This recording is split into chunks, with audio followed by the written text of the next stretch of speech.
Olá pessoal, aqui quem fala é Alexandre Conrado e hoje nós vamos falar um pouquinho de acessibilidade.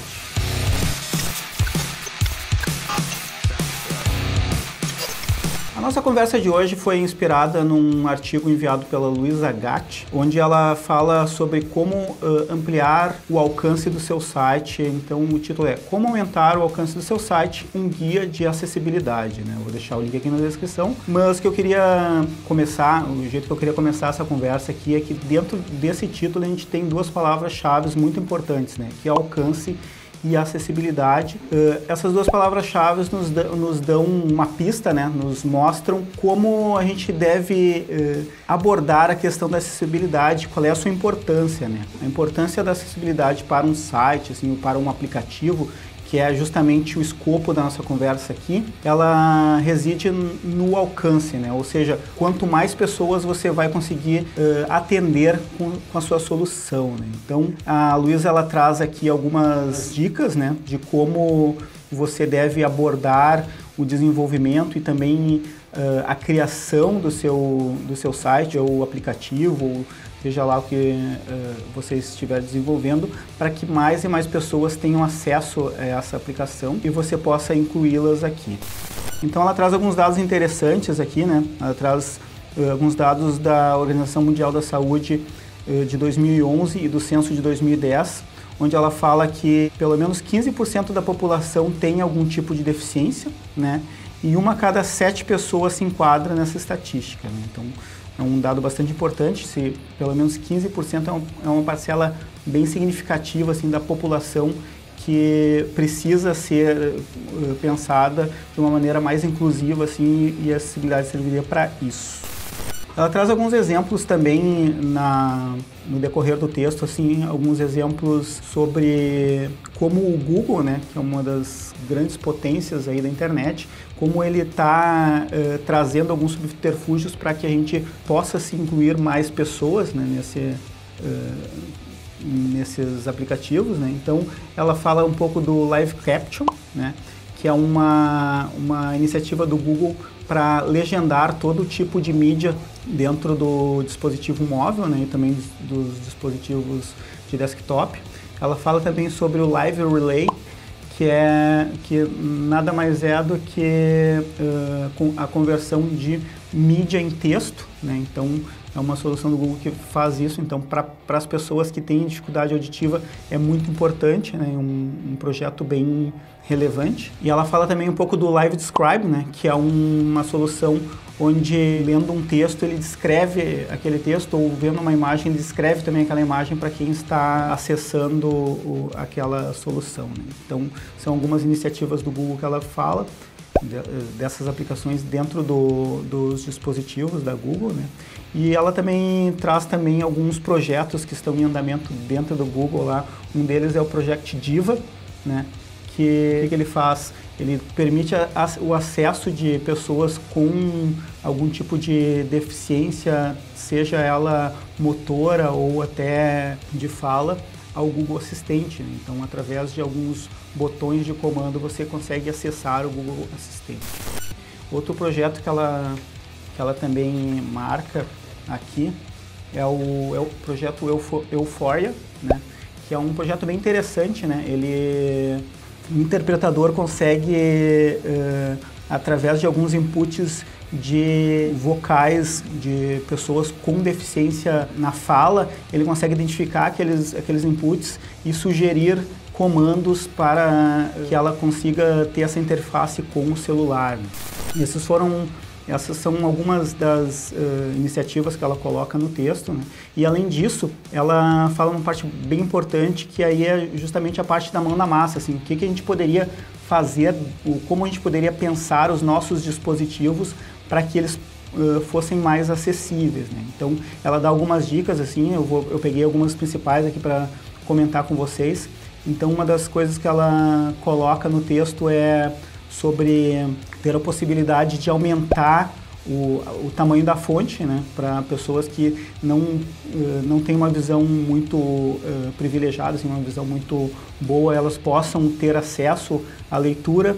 Outra questão que ela coloca ali é sobre, aí é mais dentro do nosso universo assim, de desenvolvimento, que ela está falando aí das tags de HTML, que é, por exemplo, tu botar alternativas textuais para que os leitores de tela possam acompanhar também as imagens relevantes que tem alguma informação adicional para o texto, como por exemplo a tag out dentro de uma imagem, textos descritivos para tags de áudio também. Então é umas ideias bem interessantes. Então, já que a gente está falando aqui de leitores de tela, ela cita alguns leitores de tela dos quais ela julga os mais importantes, assim, e também eu concordo pela minha pesquisa, assim, sobre acessibilidade, foram leitores que eu me deparei, assim, que é o JAWS para o Windows, tem o DOSVox, que é mais interfaces não gráficas, assim, tem o Virtual Vision e o leitor Selection.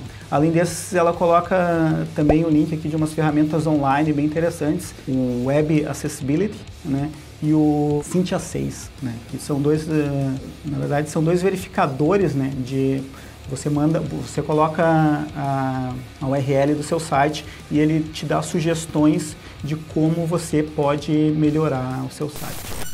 Indo um pouco agora para o mundo dos aplicativos ali, né, para você que está desenvolvendo para Android, né, o Android tem uma opção que muitas pessoas não sabem, mas alguns talvez saibam, que é o TalkBack, né. Você ativa essa opção e aí tudo que tu acessa dentro do teu celular, ele te dá um retorno em áudio, né. Então, ele é muito utilizado, na verdade, ele foi incluído no projeto do Android para dar acesso às pessoas com baixa visão, né, com visão prejudicada. Então, se você está desenvolvendo um aplicativo ou um site, uma das maneiras de você saber como as pessoas que não têm uma visão muito boa, elas estão acessando, como é que elas acessam a sua informação, é através ligando o TalkBack do celular, né? É bem interessante. Ele também permite o acesso aos aplicativos via voz, né? Então ele lista os aplicativos que tem na tua tela e tu consegue enviar comandos de voz para abrir um aplicativo específico. E tem uma outra opção também que também é o Braille Back, que é uma integração com a máquina de Braille que tu ligaria via Bluetooth, se conectaria via Bluetooth pelo celular e aí tu consegue mandar comandos pelo teclado Braille para o Bluetooth do celular, para o celular via Bluetooth. Outra dica que ela dá aqui no artigo, né, é de tu tentar evitar de colocar descrições em imagens decorativas, né. Imagem decorativa seria aquelas que estão a serviço do layout da página. Você tem, por exemplo, uma foto e aquela foto está ajudando a contar a história do teu conteúdo, então essa imagem ela merece sim ter um texto alternativo para o leitor de tela. Outras imagens que não se prestem ao conteúdo é melhor evitar e trazer ela pelo CSS. Coisa importante para quem está lendo a partir de um dispositivo de leitura de tela, assim, é que todo o conteúdo esteja organizado de maneira a fazer sentido, né, de maneira semântica. Então, evitar usar tags de títulos e de headers sem os seus propósitos principais, apenas para melhorar o layout, né? Elas têm esses nomes ou essas atribuições por um sentido, né? Então, o HTML5 ele tem bastante recurso para te dar contexto, né? Então tem a tag address para botar endereço, tem a tag de telefone para botar telefone, e utilizar esses recursos ele dá um ganho muito grande assim na questão da acessibilidade também.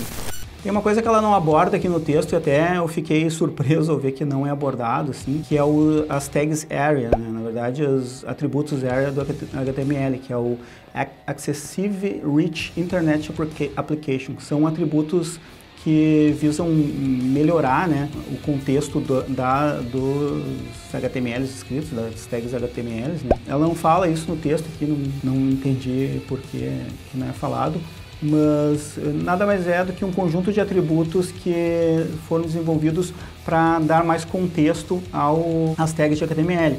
Ou seja, você pode botar um area label para explicar melhor uma tag que não tem muito contexto.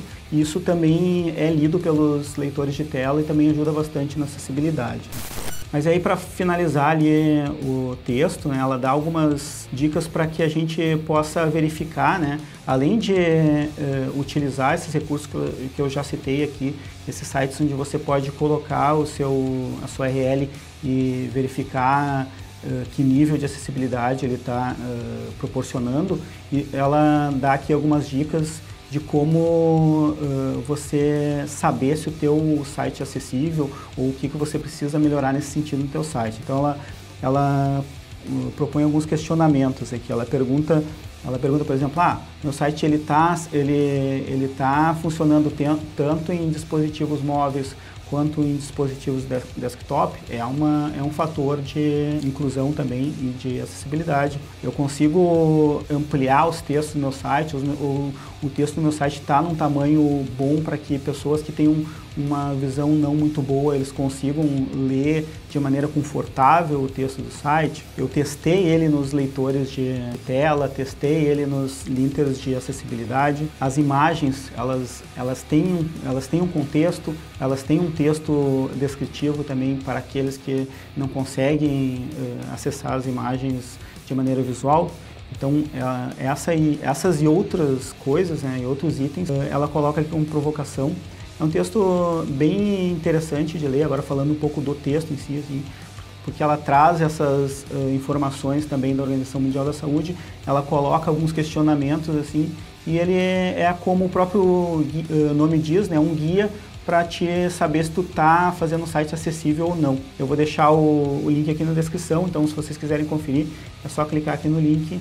Então tá, pessoal, espero que você tenha gostado aqui do nosso conteúdo. Se você gostou, não esqueça de deixar seu like e comentar o que você vem fazendo aí para tornar as suas aplicações mais acessíveis. Se você acha que esse conteúdo é relevante para alguém e vai ajudar alguém, não esqueça de compartilhar e nos vemos na próxima. Valeu!